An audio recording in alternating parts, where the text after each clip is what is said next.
انجمن تاجران بلوچستان کے صدر رحیم آغا، general secretary ولی اغوان اور دیگر رہنماؤں نے کوئٹہ سٹی تندور ایسوسی ایشن کے عہدیداران کے ہمراہ مشترکہ پریس کانفرنس کرتے ہوئے کوئٹہ سٹی تندور ایسوسی ایشن کو انجمن تاجران میں ضم کرنے کا اعلان کیا۔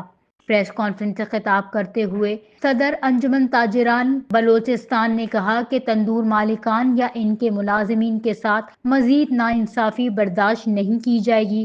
ضلع انتظامیہ بلا وجہ نان بائیوں کو تنگ کرنا بند کرے۔ رحیم آغا نے مطالبہ کیا کہ انتظامیہ کی جانب سے تندوروں پر مسلسل چھاپوں کا سلسلہ بند کیا جائے۔ اب تندور مالکان انجمن تاجران بلوچستان کا حصہ بن چکے ہیں، کسی کو ان کے ساتھ ظلم یا زیادتی کی اجازت نہیں دی جائے گی۔ رحیم آغا نے مطالبہ کیا کہ آٹے کے معیار کے تجزیے کے لیے ایک کمیٹی تشکیل دی جائے جس کی نگرانی جج کرے اور تجزیے کی بنیاد پر روٹی کا جائز نرخ مقرر کیا جائے۔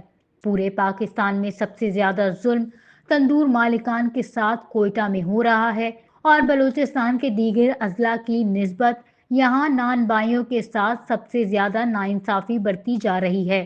انجمن تاجران بلوچستان کے صدر نے امید ظاہر کی کہ وزیر اعلیٰ بلوچستان جو ماضی میں بھی تاجروں کے مسائل پر توجہ دیتے رہے ہیں، اب بھی تعاون کریں گے۔ اس موقع پر کوئٹہ سٹی تندور ایسوسی ایشن کے صدر محمد رحیم خلجی نے کہا کہ ان کی تنظیم نے انجمن تاجران بلوچستان میں شمولیت اختیار کر لی ہے۔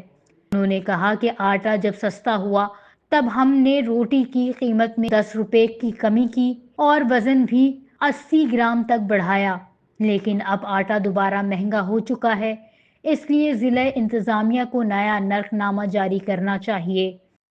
وش نیوز، کوئٹہ، بلوچستان۔